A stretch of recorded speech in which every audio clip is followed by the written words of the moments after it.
inclusión social, y con justa razón el tema de la inclusión en el Seguro Familiar de Salud de los pensionados. Nosotros tenemos en la actualidad más de 20.000 pensionados de la policía, tenemos pensionados de las Fuerzas Armadas, los pensionados del sector salud que fueron pensionados por un decreto, vale la redundancia del señor presidente recientemente, más de 3.700 y 10.000 y tantos pensionados del Ministerio de Hacienda. Es decir, con eso completamos alrededor de 50.000 personas pensionadas, cuando comenzamos el año con apenas 10.000 y tantos. O sea, que eso también ha sido un paso importante. En el régimen subsidiado específicamente tenemos 3.3 millones de personas, o sea que 3.4 millones, o sea que sobrepasamos la cifra de más de 850.000 afiliados en régimen subsidiado, contributivo este año. 850. O sea, lo cual nos coloca como la segunda ARS de más personas afiliadas en el contributivo.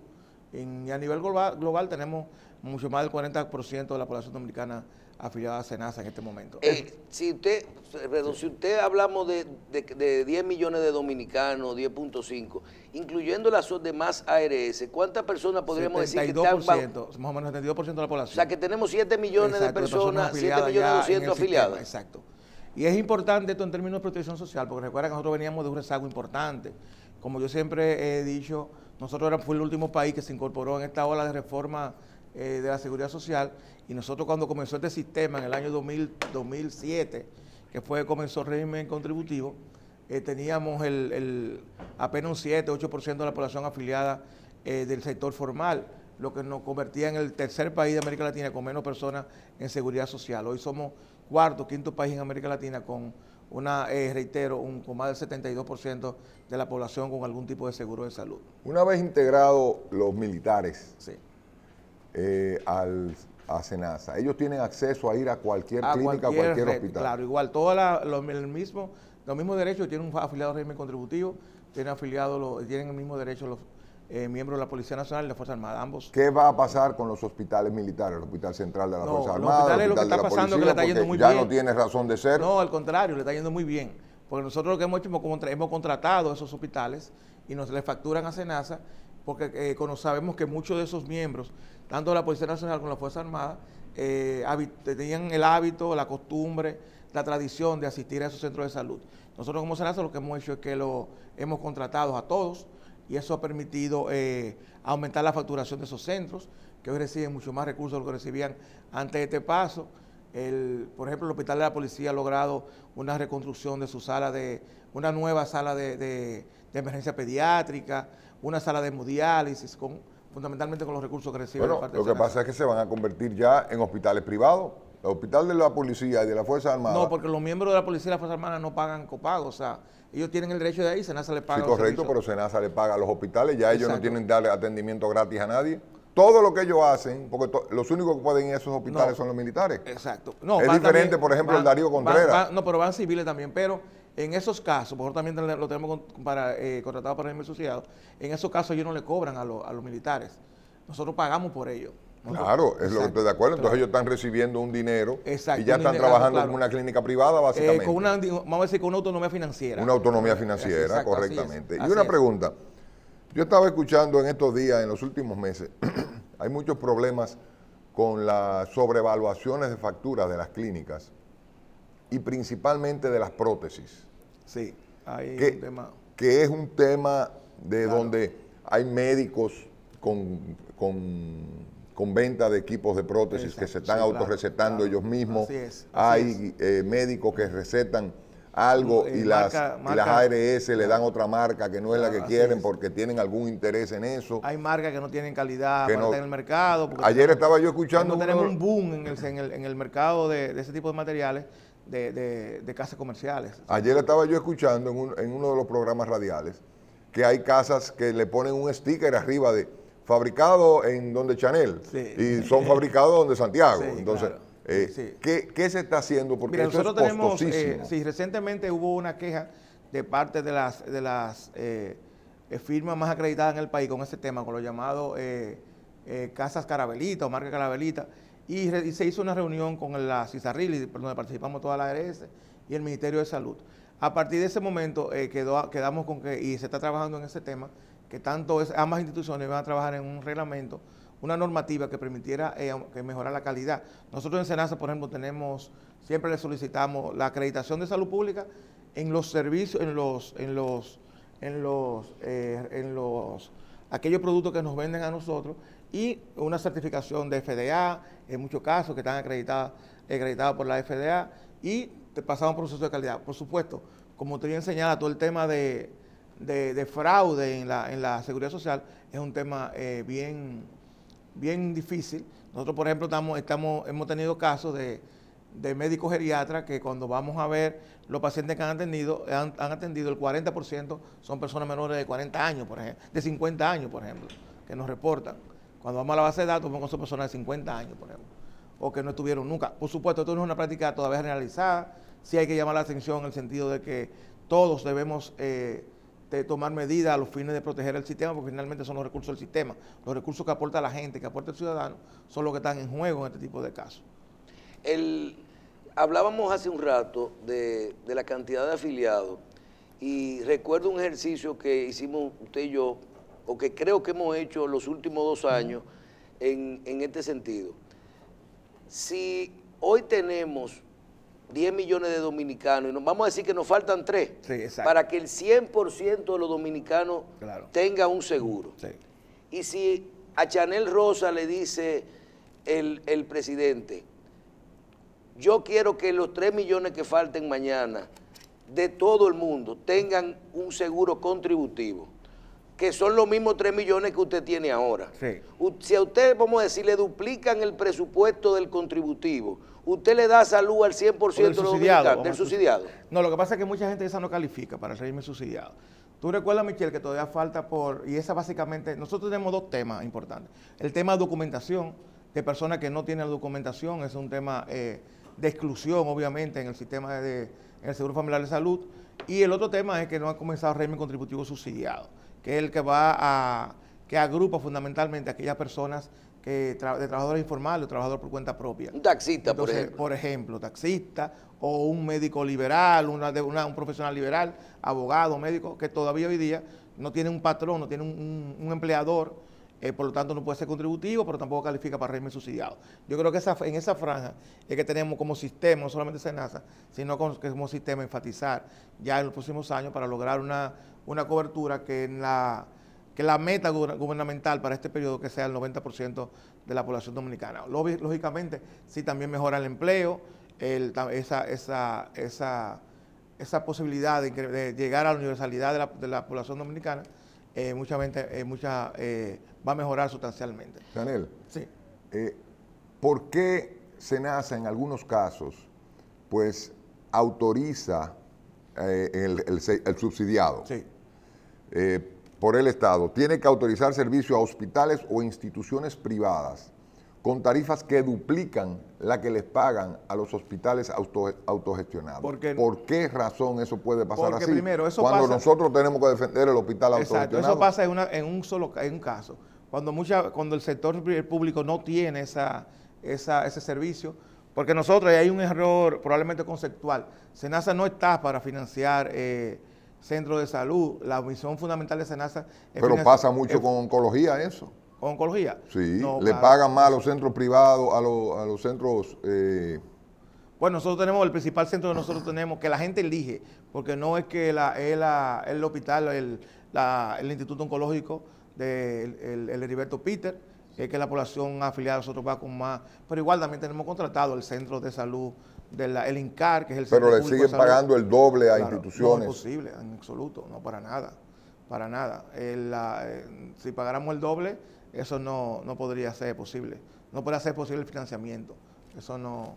Y si hay una persona que se acerque a nosotros y nos dé la información, o sea, pero no hay posibilidad. Lo que pasa es que hay muchos servicios que no están en el sector público y nosotros lamentablemente tenemos que, pero hay otro tema también. Cuando nosotros compramos un servicio fuera del sector público, hay que entender que ese centro no recibe una subvención del Estado Dominicano, que pasa contrario a un centro público que sí recibe una subvención. Además, entonces el servicio que nosotros compramos no solamente recibe parte del Estado, el servicio que nosotros compramos, sino también el servicio los recursos que el Estado le financia a través de una subvención o pago de personal, cualquier otra manera. Yo recuerdo que si antes uno iba a algunos prestadores de servicios, médicos, no, yo no cojo tal seguro. Sí. Siempre, hablando ya de planes contributivos, sí. Yo no cojo tal seguro, ese médico no quiere el seguro tal. Y ahora usted dio una cifra y dice, uno ve ahora que los prestadores de servicios quieren que SENASA los afilie. Sí, ese quizás la mayor demanda no tenemos ahora bien, mismo. que gente que lo quieren, pero también usted acaba de mencionar que, y eso hay que decir, ARS Humano tiene 1 millón y pico de afiliados, privados todos, y ustedes tienen 4 millones, de los cuales 800.000 son personas que por su propia decisión han estado quieren pasar al régimen contributivo. ¿Qué ha logrado? ¿Por qué el dominicano que paga su seguro está decidiendo optar por un seguro gubernamental? Mire, yo creo que es el mejor público. Sí, ese es el mejor reconocimiento nosotros como SENASA hemos tenido, Michelle, de parte de la sociedad dominicana. El hecho que tanto prestadores como trabajadores, personas afiliadas, asistan o prefieran, elijan SENASA para afiliar. Nosotros tenemos 7,000 y pico de prestadores a nivel nacional, médicos, farmacias, para régimen contributivo, establecimientos de salud de todo tipo. Es la red más grande que tenemos. Eso tiene que ver mucho con los tiempos de pago, como yo siempre he dicho. Nosotros pagamos antes de los 30 días a los prestadores de servicios de salud, lo cual es casi la mitad de lo que paga el sistema, que tiene 48 días de pago para los prestadores. Eso tiene que ver mucho con la confianza que la gente tiene también en SENASA. Y esa cifra es menor, no es mucho mayor, por un tema fundamental. Tú sabes que la ley prevé el tema de libre elección.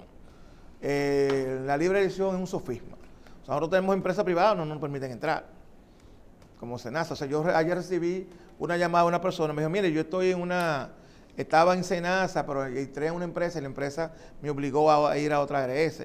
Eso viola el derecho legal que tiene esa persona a la libre elección. Al año uno se puede poner la que uno quiere. Sí lo dejan, sí lo permiten. Pero muchas veces que no le quieren dar la información a los empleados de que ellos pueden irse a Claro, yo he tenido familiares, incluso bastante cercanos, que cuando va a una empresa le dan el formulario de una determinada ARS. Eso es ilegal, eso viola el derecho de la persona a elegir, y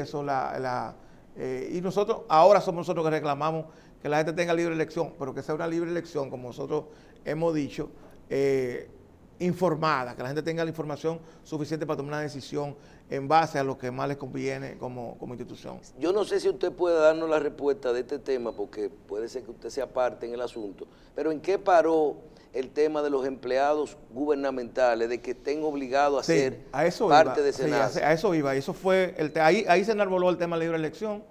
Ustedes saben que eso llegó hasta el Tribunal Constitucional, hubo un primer fallo donde el Tribunal Constitucional nos dio la razón, estamos esperando un segundo fallo que si somos coherentes, jurídicamente coherentes, el Tribunal Constitucional, nosotros esperamos también que nos dé la ganancia de causa en ese tema que fue judicializado, primero por 4 o 5 ayuntamientos del país y luego fue judicializado por 3 ARS de las más importantes. El tema de los, vamos a decir, adultos mayores, las personas mayores de 65 años. Hay un tema de que en los planes de salud, una persona mientras está trabajando tiene su seguro, pero cuando llega a los 65 y se pensiona, se queda sin seguro. Así es. Vemos que ustedes están trabajando bastante con el tema de los seguros a personas de más de 65 años, pero queremos que nos establezca si tenemos alguna estadística, qué se está haciendo y sobre todo con los contributivos, porque el caso de los subsidiados es un caso aparte. Sí, aparte. Mira, eso es lo que te decía. Nosotros iniciamos el año con apenas 10,000 personas pensionadas del Ministerio de Hacienda, que fueron pensionadas mediante un decreto, porque hasta ahora eso es una decisión que el Consejo de la Seguridad Social debe tomar, de buscar mecanismos de incorporación de esta parte de la población que se queda desprotegida cuando más lo necesita. Y sin embargo, ante esa falta de una política pública en ese sentido, SENASA ha tomado la iniciativa conjuntamente con Suizarril y el Estado Dominicano, el gobierno dominicano, que mediante un decreto que ha creado los planes especiales de pensionados. Y entonces te mencionaba que tenemos ya pensionados más de 3.700 personas del sector salud, médicos, enfermeras, bioanalistas y demás, y otros técnicos del sector. Tenemos los miembros de la Policía Nacional pensionados y sus dependientes, tenemos también los miembros de las Fuerzas Armadas. Nosotros tenemos alrededor ya de casi 50,000 personas pensionadas en la Seguridad Social. Si tomamos en cuenta que... ¿Pero como subsidiado? No, es un régimen especial. Hay un régimen especial que no son ni pensionados ni contributivos, sino que se crea ese régimen para que esa persona tenga derecho. ¿Qué hacen? ¿De la pensión le descuentan un pedacito para la salud? Sí, exactamente. Eso así es correcto. Una de las cosas más importantes que yo entiendo que debe de pasar en el futuro de la medicina y de las ARS en la República Dominicana, en las ARS porque abaratan costos, las personas entienden que ustedes son un barril sin fondo y tienen que pagar todo y tienen que pagar tratamientos de millones de pesos porque yo estoy asegurado y a mí hay que cubrírmelo todo. La atención primaria. Sí, fundamental. Yo entiendo que en el país la atención primaria debe de ser la prioridad de todas las ARS. Estamos totalmente de acuerdo. Y de hecho, ¿cómo estamos en la atención primaria en la República Dominicana? De hecho, hubo una última resolución, de la más reciente resolución en ese tema del Consejo Nacional de la Seguridad Social, donde le da a CISARIL un plazo de 3 meses eso fue en el mes de octubre, para establecer ya todos los mecanismos que permitan que en el año 2018 comience la atención primaria. Y estoy totalmente de acuerdo. O sea, que yo sepa, hasta donde tengo conocimiento, es el único sistema de seguridad social en el mundo, no existe una atención primaria, un primer nivel de atención como puerta de entrada. Eso no solamente un tema de contención de costos, porque a veces se ve solo como un tema de contención de costos, pero también es un tema de acercar la salud a la gente, hacerlo más accesible, mejorar el acceso, mejorar y como decía, mejorar todo el tema financiero, no solamente del sistema, sino también del ciudadano. Nosotros tenemos ahora mismo, por ejemplo, personas que por cualquier razón te van al súper especialista. Entonces eso tiene un costo para la ARS, pero sobre todo tiene un costo para el ciudadano, que tiene que pagar copagos altísimos. Pero también las ARS, no quiero culpar a nadie, aquí estamos haciendo un conversatorio. Las ARS son parte culpable porque si tú revisas, lo que tenemos son unos 80, creo, centros de atenciones primarias a nivel nacional privados. Sí. Y entonces yo entiendo que las ARS deben de fomentar y abrirle las puertas, lógicamente exigiendo ciertos estándares, pulcritud, regularizaciones, pero deben de fomentar esto porque que esto le economiza dinero a ustedes y ayuda al paciente. No, pero mejora el acceso además. O sea, lo que pasa es que las ARS en sentido general dicen que tiene que haber una regulación, una normativa del órgano regulador. Pero que esa normativa, tú me das a mí un papel con 10 puntos y yo te lo lleno. El problema es que entonces empiezan las ARS a decir, no te puedo afiliar porque tú tienes 2 centros al lado, no te puedo afiliar porque está tal clínica al lado. Y óyeme, no podemos seguir viviendo. Entonces las bombas de gasolina, no puedo abrir una bomba de gasolina porque hay una al lado. Lo que pasa, ¿cuál es el tema de eso? Vamos a estar claros, el temor de eso. No, el temor de eso es que usted pueda pagar 2 veces. O sea, que usted pague 2 veces, que la gente te vaya al centro de primer nivel, también te vaya al centro de segundo y tercer nivel. Por eso tiene que haber en unos contratos que haya una serie de indicadores. Y yo creo que esa es la solución. Una serie de indicadores que ese centro de primer nivel esté obligado a cumplir. O sea. Sí, correcto, pero es que desde que ustedes me ponen a mí la traba, por ejemplo, yo me voy a Herrera y quiero abrir un centro de atención primaria en Herrera y me lo niegan porque ya hay uno. Entonces, espérate un segundo. Herrera tiene 2 millones de personas, por decirte un número. No me vengan a decir que porque hay uno ya se acabó, no puedo poner otro. Claro. Entonces, yo entiendo que las ARS deben de flexibilizar la parte de la afiliación, porque si no, no vamos a llegar nunca a tener los suficientes centros de atenciones primarias para nosotros cubrir la población. Pero yo creo que ese es un tema que se soluciona perfectamente con una normativa del órgano regulador, que obligue, porque ya eso le quita la discrecionalidad a la ARS, sí, pero, de establecer eso. Pero hay un tema, licenciado. Una cosa es que tampoco hacemos nada con tener en el país 60, 80 centros de atención primaria gubernamentales y 80 o 90 o 100 privados y que la gente no vaya. Sí, entonces exacto. La gente no va por 2 razones. Porque si yo puedo ir al médico especialista y me cubre mi seguro de la ARS, ¿por qué voy a entrar ahora? No hay una obligación de entrar al sistema por la puerta. Eso es lo que tiene que establecerse reglamentariamente. Estamos totalmente de acuerdo. Eso es lo que tiene que hacer, el órgano regulador, y eso es lo que indica la última resolución de la CISAR, del Consejo. Pero ya eso se reguló. No, para eso fue que salió 3 meses a la CISAR, que establezca la regulación que permite el inicio ya del primer nivel de atención como un mecanismo generalizado, no que quede en potestad de la ARS contratarlo o no, sino que sea obligatorio ya, sí, pero como puerta de entrada. Ahí viene que esto trae como consecuencia una mejoría de la salud. ¿En qué sentido? Supuesto. Si tú me abres un centro de atención primaria con las 4 especialidades básicas, pediatría, ginecología, medicina interna y cirugía, tú la abres, los pediatras, ginecólogos, cirujanos o medicina interna de las clínicas privadas van a tener que hacer subespecialidades porque lo que le van a pedir es que, por ejemplo, usted tiene un niño con gripe, usted tiene que ir a la atención primaria. Usted tiene un niño con fiebre, usted tiene que ir a la atención primaria y se va a acabar esa consulta de pediatra por estar viendo gripe. Totalmente de acuerdo. No. Yo creo Ahora, que ese usted ha sido... tiene algo de neumología, usted va a atención primaria y de atención primaria lo van a mandar a un pediatra neumólogo. Si es necesario. Por supuesto, eso es el mecanismo que funciona en todos los sistemas de seguridad social en el mundo. Por eso le digo, nosotros somos una excepción en ese tema. Y tenemos un retraso de más de 10 años. Ya sí, pero que la diferencia es que nosotros éramos una excepción, porque nosotros tenemos ahora un director de SENASA que no piensa como la forma tradicional. Es una persona que está pensando 15 años adelante de lo que tenemos. Ay, gracias. Y no es porque usted está ahí. Usted le ha dado un cambio a SENASA muy grande, donde ya los médicos y las clínicas piensan en ustedes como una ARS privada. Pero cuando eso lo aprueben los médicos especialistas, van a gritar. Van a tener que subespecializarse. Sí. O sea, ¿quiénes han sido hasta ahora las principales personas que se han negado a la entrada en vigencia del primer de atención o la atención primaria? Ha sido el Colegio Médico Dominicano, la Sociedad Médica Especializada y Andeclit. Han sido principalmente las 3 entidades. Hablando de Andeclit, en estos días Andeclit tiró algo que echó para atrás, frenó en lo mojado, como dice. Y eso tiene 2 vertientes, o sea, las clínicas pueden alegar que se hagan fuera de mi clínica las cosas que yo no hago, pero por ejemplo, hay laboratorios clínicos de mucho renombre. Claro, mucho prestigio. Que centro diagnóstico. Han visualizado y le han colocado alrededor de las clínicas 2 laboratorios. Sí. Entonces han quebrado los laboratorios del centro médico de cualquier renombre que tengan. Entonces las clínicas pueden decir, yo no acepto ningún resultado que no sea de mi clínica.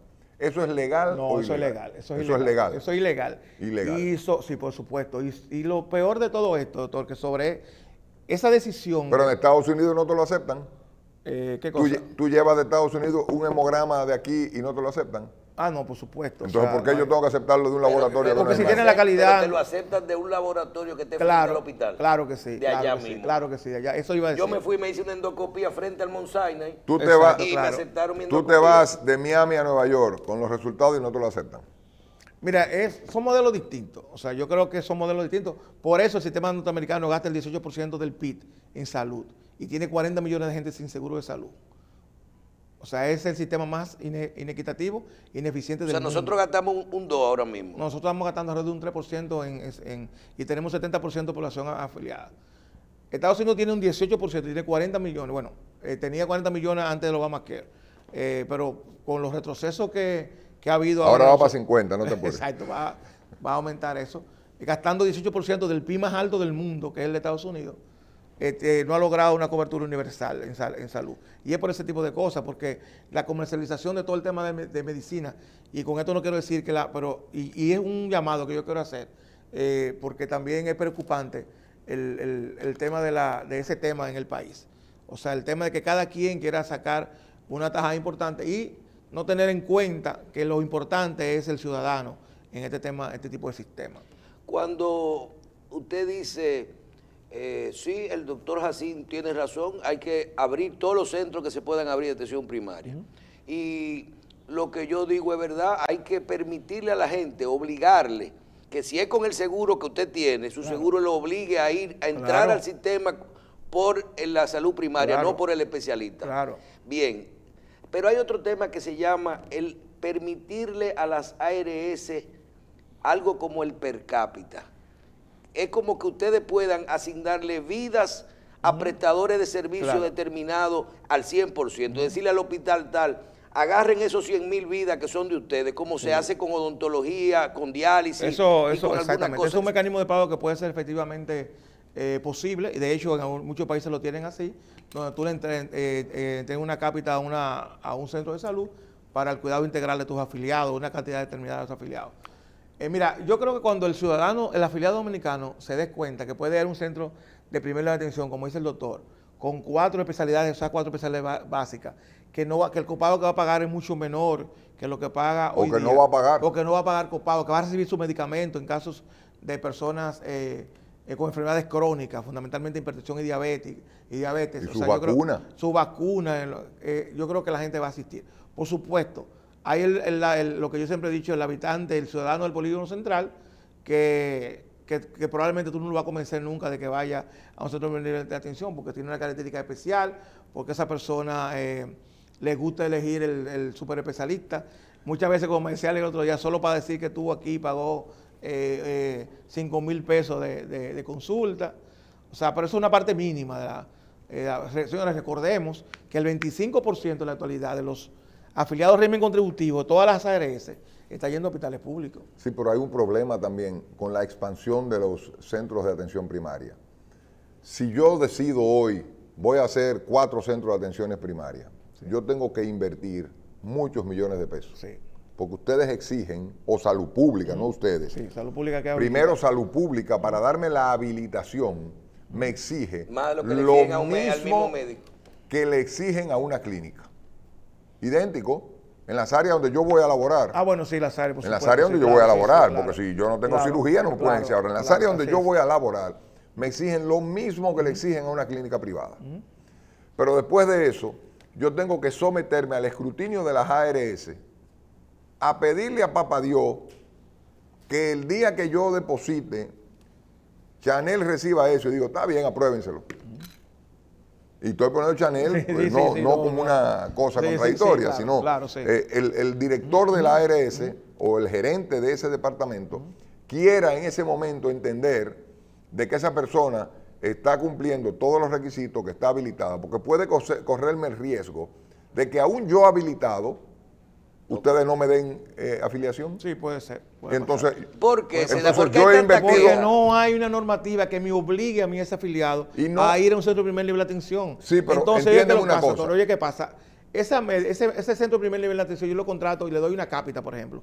Yo tengo el riesgo de que yo pague 2 veces, que esa persona me vaya al centro de atención primaria, pero también se vaya al médico especialista. Entonces, bueno, pero entonces no va a arrancar nunca el centro de atención primaria. Claro, haciéndolo Pensando así, no va a arrancar no, nunca. haciéndolo obligatorio. Obligatorio, pero entonces lo que yo digo es que tiene que haber algún mecanismo. Doctor, la normativa es la siguiente. Usted va al centro de atención primaria y las normas son esto. O sea, usted va a ese centro, usted va a recibir servicios en 4 especialidades básicas, usted va a recibir, no va a tener copago. Ahora, usted se quiere ir por otro lado, usted paga su servicio de salud. Correcto. Eso pero es. lo que yo estoy pidiendo es lo siguiente.